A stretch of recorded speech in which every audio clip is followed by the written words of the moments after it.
Hai Sobat Lentera, apa kabar Anda hari ini? Suara Rakyat kembali menyapa Anda dan kali ini kita akan membahas tentang maraknya bullying di sekolah di kota Surabaya.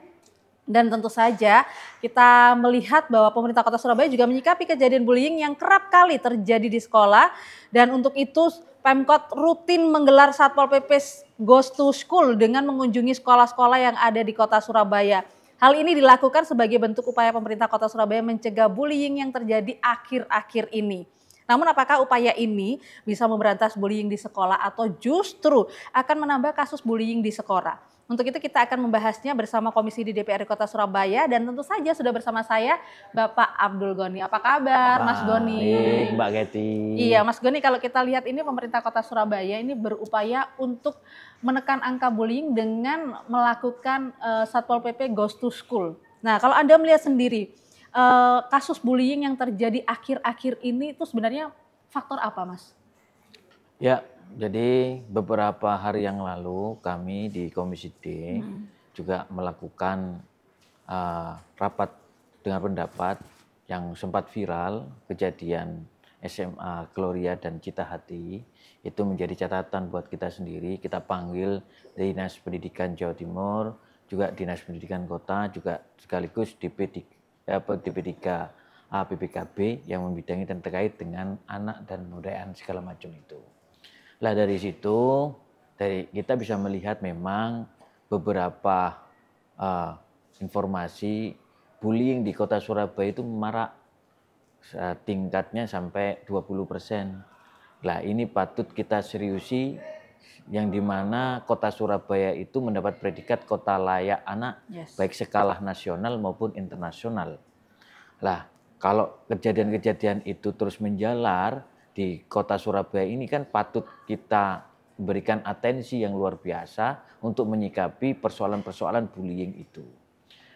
Lah, tempo hari yang lalu saya sudah mengatakan kepada dinas-dinas terkait bahwasanya walaupun mereka melakukan pembinaan secara masif, secara keseluruhan, saya bilang pendidikan itu tidak bisa berhenti seperti itu. Pendidikan itu tidak bisa stagnan. Di mana ada kehidupan, disitulah ada proses pendidikan. Lah, maka dari itu saya lakukan apa yang harus saya sampaikan, yakni kepada Dinas Pendidikan untuk melakukan upaya. Apa itu? Satu, kita sepakat bahwasanya pendidikan itu dipengaruhi oleh 3 faktor. Yang pertama adalah orang tua, yang kedua adalah sekolah, dan yang terakhir adalah lingkungan. Lah dari situ kita bisa melihat kalau dari faktor orang tua, DP3A, saya bilang coba dilihat angka kasus perceraian yang ada di kota Surabaya. Ada sekian ribu kasus perceraian yang patut kita pantau. Kita tidak mempermasalahkan kasus perceraiannya, yang kita persoalkan adalah korban perceraian itu, yakni putra-putri mereka yang perlu kita bina dan kita tata agar menjadi anak yang hebat. Ya kan, itu yang harus kita waspadai. Terus yang kedua adalah sekolah. Sekolah ini bagaimana membangun kultur yang baik. Tempo hari yang lalu ada kejadian SMA Gloria itu sehingga menjadikan momok menakutkan tersendiri di kota Surabaya, yang namanya pendidikan kok tidak aman dan kok tidak nyaman. Ya. Lah sampai beberapa hari yang lalu namanya sekolah kok dijaga aparat, ini kan sungguh momok menakutkan. Betul. Padahal di situ adalah proses transformasi kenulit yang harus berjalan dengan baik. Lah saya sampaikan kepada mereka, seorang pendidik itu bukan hanya transfer kenulit saja, tapi juga harus transfer value, transfer nilai-nilai moral yang harus diimplementasikan betul dalam sendi-sendi kehidupan sehari-hari, baik pribadi pendidik maupun pribadi peserta didik. Itu yang harus dilakukan. Lah yang kedua adalah lingkungan, yakni pemerintah kota sampai jajaran terbawah, yakni RT RW, itu bersama-sama membangun dan menciptakan kultur pendidikan yang baik. Saya bilang kepada Dinas Pendidikan, ingat Surabaya itu sempat melahirkan banyak tokoh-tokoh besar, diantaranya Soekarno yang lahir di kota Surabaya. Di mana bimbingan dari HS Cokroaminoto dan melahirkan tokoh-tokoh besar Surabaya. Maka ini harus patut dipertahankan dengan baik. sebagai kota yang memiliki karakteristik tersendiri. Corak masyarakat, corak karakter warga Surabaya itu kan yang humble, egaliter. Itu harus ditransformasikan dalam transfer knowledge dengan seperti apa. Itu yang kita inginkan. Kalaupun ada beberapa problem, ada beberapa masalah, ya mari kita bicarakan bersama-sama. Sehingga tujuan pendidikan itu tercapai, yakni apa? Memanusiakan manusia.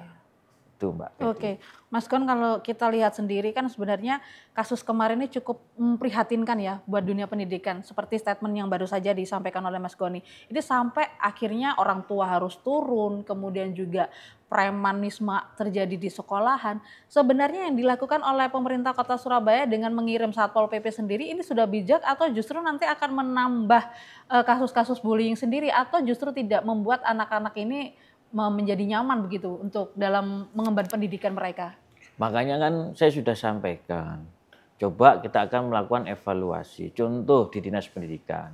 Dinas Pendidikan itu mulai pendidikan anak usia dini, mulai PAUD, ya kan, membidangi itu, mulai TK, mulai SD dan mulai SMP. Dinas Pendidikan Jawa Timur itu mulai SMA.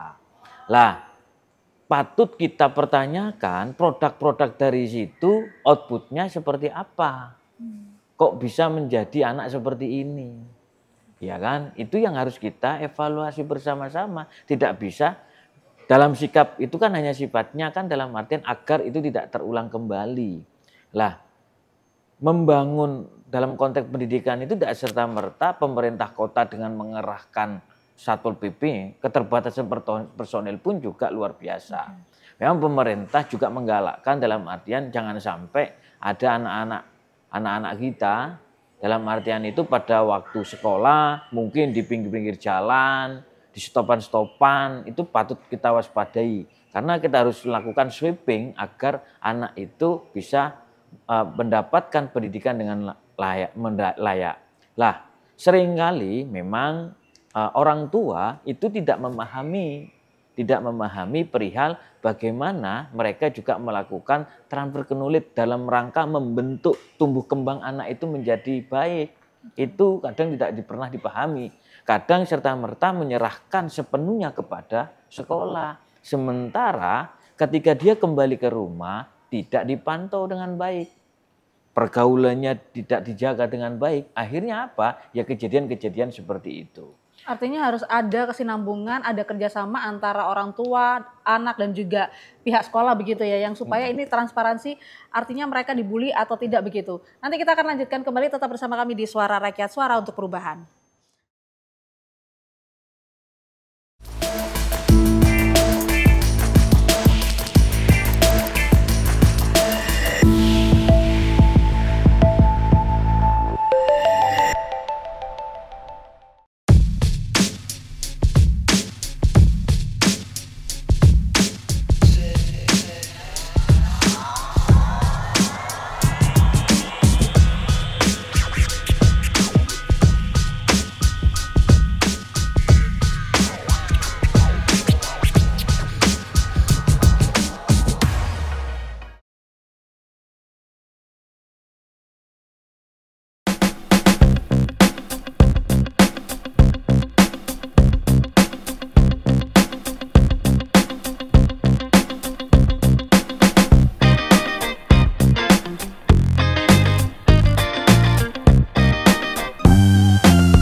Kembali Anda bersama kami di Suara Rakyat, Suara untuk Perubahan, dan kita masih membahas terkait banyaknya kasus atau maraknya kasus bullying di sekolah-sekolah yang ada di Kota Surabaya, dan kita masih bersama dengan Mas Abdul Goni, anggota Komisi di DPRD Kota Surabaya. Mas Goni, kalau tadi kita sudah membahas bahwa sebenarnya ada beberapa faktor sendiri, lingkungan, sekolah, dan pihak keluarga sendiri ini menjadi faktor utama begitu yang harus menjadi perhatian banyak orang atau masyarakat Kota Surabaya agar tidak adanya bullying lagi di sekolah. Nah, kalau dari Komisi D sendiri ini apakah nantinya akan ada regulasi atau kebijakan baru yang disusun oleh DPRD terkait pencegahan dan penanganan bullying di sekolah ini?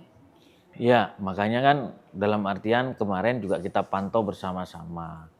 Perkembangan teknologi itu tidak bisa kita hindari.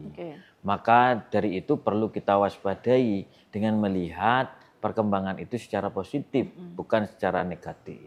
Contoh hal yang sederhana saja dalam konteks pemantauan orang tua terhadap anak, misal akun di HP itu disamakan dengan akunnya orang tua, sehingga paling tidak bisa memantau perkembangan teknologi yang ada di HP anak itu seperti apa, anak itu menonton apa saja, apakah itu layak ataukah tidak untuk dikonsumsi menjadi tontonan.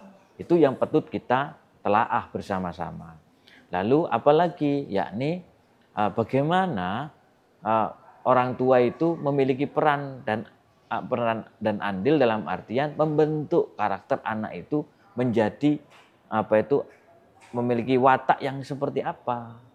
Kalau dihardik dalam artian dengan kekerasan, anak itu akan cenderung seperti apa nantinya.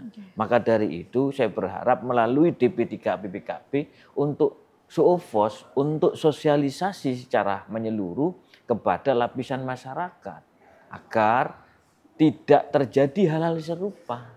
Tapi kalau Anda lihat sendiri sebenarnya tugas dan fungsi dari DP tersebut, dinas tersebut itu apakah itu sudah berfungsi dengan baik atau justru kurang?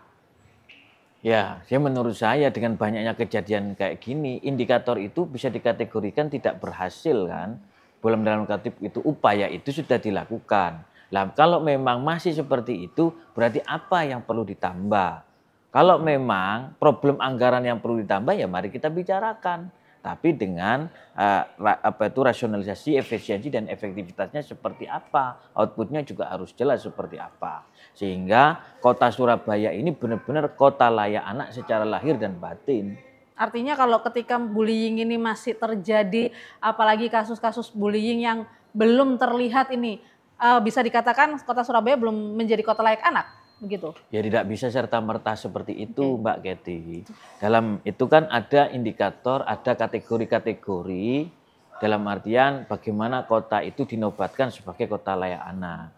Jadi kita ini paling tidak untuk menuju paripurna, menuju sempurna itu harus berbenah diri. Hal-hal apa yang perlu kita benahi secara bersama-sama. Kita harus sepakat bahwasanya membangun kota ini tidak bisa serta-merta individu diberikan sepenuhnya kepada pemerintah Kota Surabaya.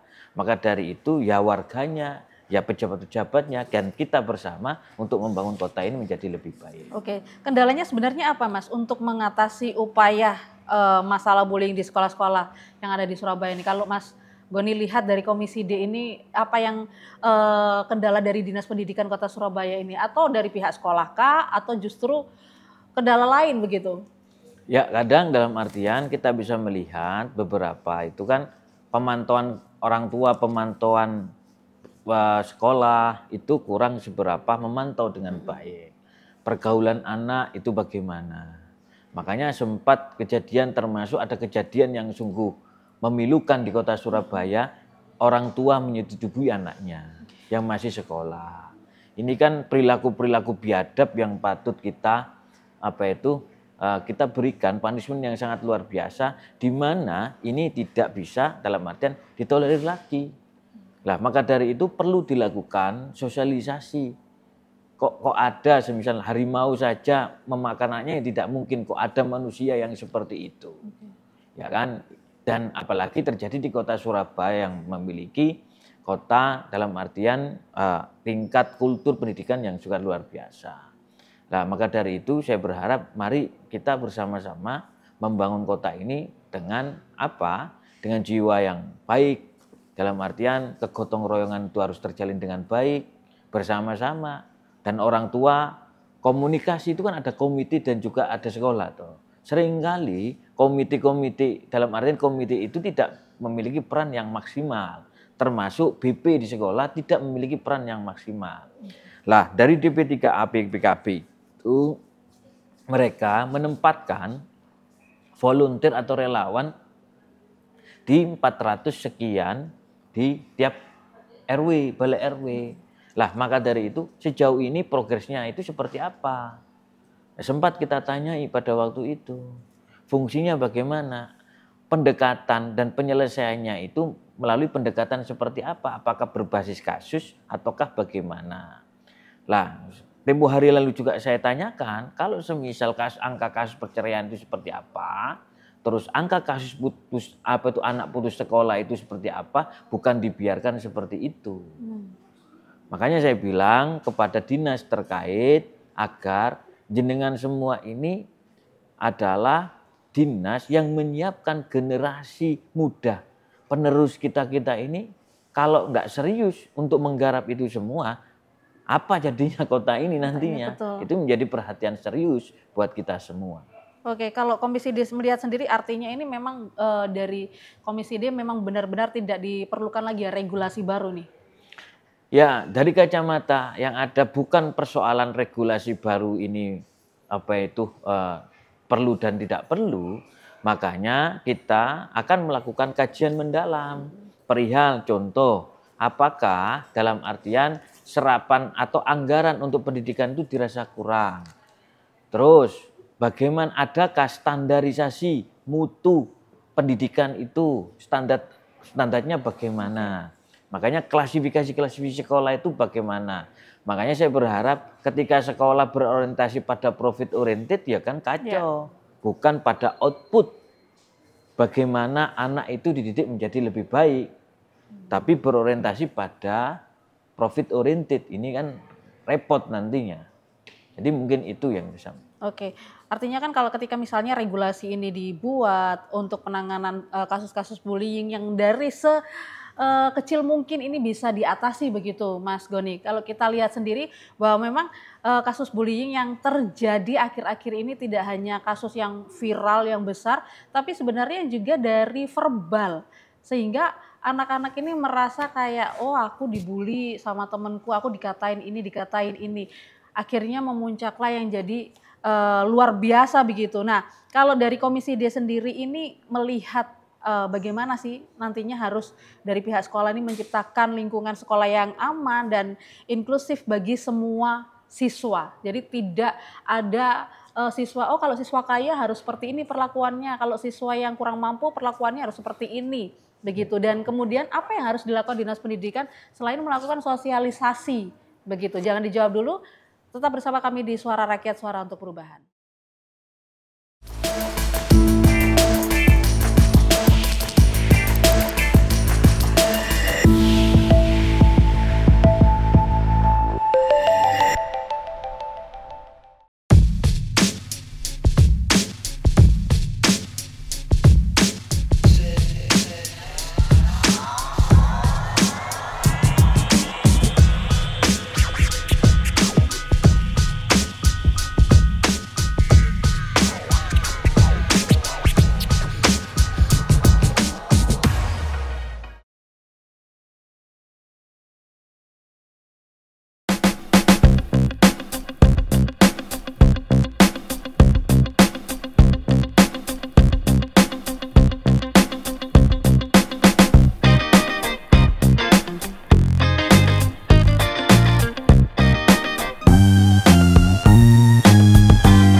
kasih Anda masih bersama kami di Suara Rakyat, Suara untuk Perubahan, dan kita masih membahas terkait maraknya bullying di sekolah-sekolah yang ada di kota Surabaya, dan kita masih bersama dengan Bapak Abdul Goni atau Mas Goni. Mas Goni anggota Komisi D DPR di kota Surabaya. Ya Mas Goni, kalau kita lihat tadi sebenarnya apa yang harus dilakukan oleh pihak sekolah ataupun dinas pendidikan ini untuk menciptakan lingkungan sekolah yang aman dan inklusif bagi semua siswanya, supaya tidak ada lagi perbedaan. Aku kaya, aku harus diperlakukan seperti ini. Kamu anaknya orang nggak mampu, kamu harus diperlakukan seperti ini begitu, dan tidak ada normalisasi lagi begitu untuk hal-hal tersebut. Ya, maka dari itu kan saya bilang dulu membangun negara ini kan tidak berdasarkan golongan. Ya. Lah maka dari itu hal-hal yang harus diantisipasi dalam rangka mencerebraikan persatuan dan kesatuan. Jadi gara-gara strata sosial yang begitu mengkristal, itu menjadi persoalan tersendiri nantinya. Secara logika harusnya yang kaya juga dalam artian membantu yang miskin. Dan itu dalam konteks keagamaan semua mengajarkan hal itu. Lah maka dari itu tadi sudah saya sampaikan bagaimana seluruh stakeholder keagamaan dan sebagainya juga menyampaikan hal yang serupa. Bagaimana membangun persatuan ukhuwah basyariah ini harus terjaga dengan baik. Tidak bisa serta-merta bangsa yang hancur itu ya gara-gara bangsa itu sendiri yang bikin hancur. Ya karena rasa memiliki dan rasa mencintai itu tidak ada, mulai pudar akibat tadi persoalan tadi. Kalau kami dulu di pondok diajarkan agar mulut itu harus dijaga dengan baik. Akibat mulut itu sampai ada beberapa al-fitnatu asyaddu minal qatli. Fitnah itu lebih besar dari pembunuhan. Gara-gara mulut semisal, contoh di Gajah Madura sampai ada carok massal dan sebagainya. Itu kan akhirnya hal-hal itu patut dijaga dan ini harus disampaikan secara kontinu dalam rangka transfer knowledge kepada peserta didik untuk menjaga pribadi dan sikap masing-masing agar tercipta kondisi yang inklusif tadi, kondisi yang nyaman dalam kegiatan belajar mengajar. Dulu saya saja pada waktu saya masih kecil belajar itu kita sangat takdim, kita sangat hormat, kita sangat menghargai seorang guru dalam rangka mengajarkan kepada kita semua.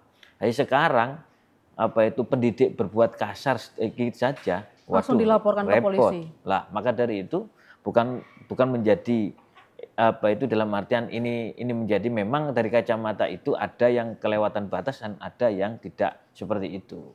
Lah kami berharap informasi-informasi itu harus tersampaikan secara utuh kepada masyarakat. Contoh komite sekolah sejauh ini memiliki peran dan andil bagaimana? Bukan hanya menggalang bantuan saja, ya kan? Seperti itu. Tapi bagaimana kekurangan anak-anaknya itu bisa ditambahi.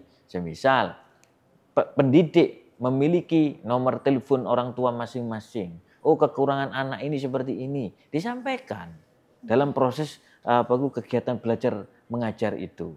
Nah, dengan seperti itu outputnya pasti akan menghasilkan anak yang baik ketika itu diproses dengan baik pula.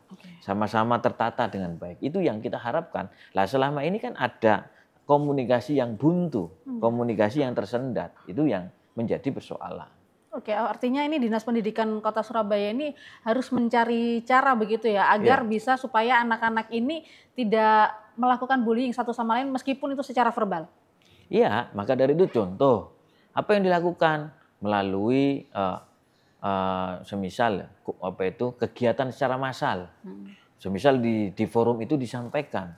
Contoh pada waktu kita sempat melakukan kegiatan tari remo massal yang secara serentak.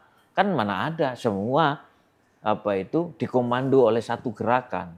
Ini remo massal yang menyatukan seluruh anak-anak yang ada di kota Surabaya. Sehingga kita memiliki nilai catatan sejarah yang luar biasa, memecahkan rekor muri dengan jumlah sekian 75.000 peserta tari remo. Dan itu anak-anak kita. Ya harusnya paling tidak dinas-dinas pendidikan melakukan terobosan-terobosan seperti itu.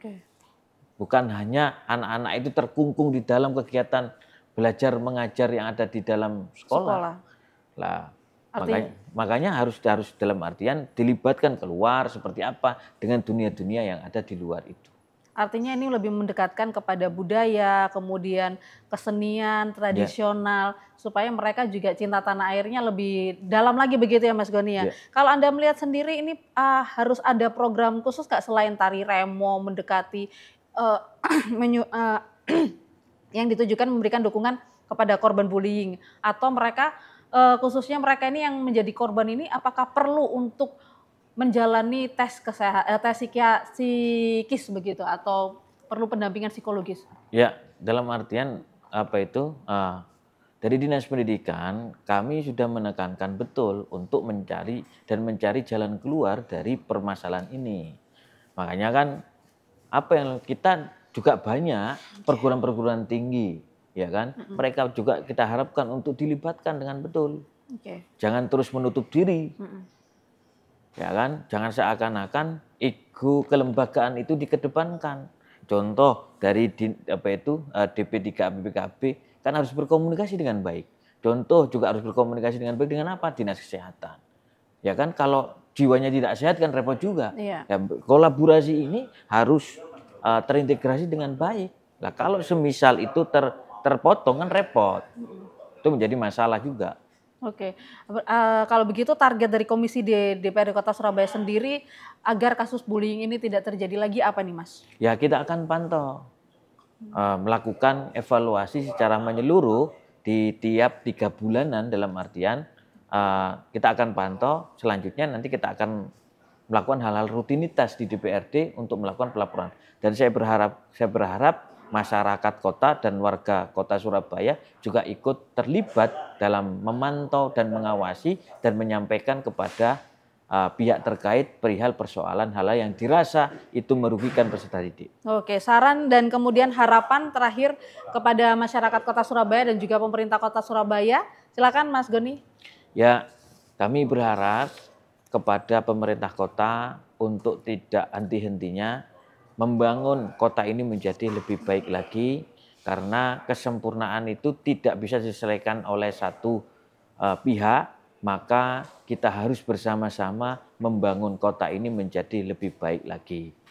Dengan seperti ini, mudah-mudahan apa yang menjadi cita-cita kita bersama, yakni menjadi kota Surabaya yang baldatun thayyibatun warabun ghafur, untuk segera bisa tercapai. Merdeka. Merdeka, baik, terima kasih Mas Goni. Semoga kasus bullying ini di Kota Surabaya tidak ada lagi, dan seminim mungkinlah kita sama-sama untuk bisa melakukan, mengupayakan agar kasus bullying ini tidak terjadi di sekolah-sekolah yang ada di Kota Surabaya, dan anak-anak di Kota Surabaya ini tentunya Kota Surabaya menjadi kota layak anak. Terima kasih sekali lagi Mas Goni. Saya Katrina Lisan pamit undur diri, sampai jumpa.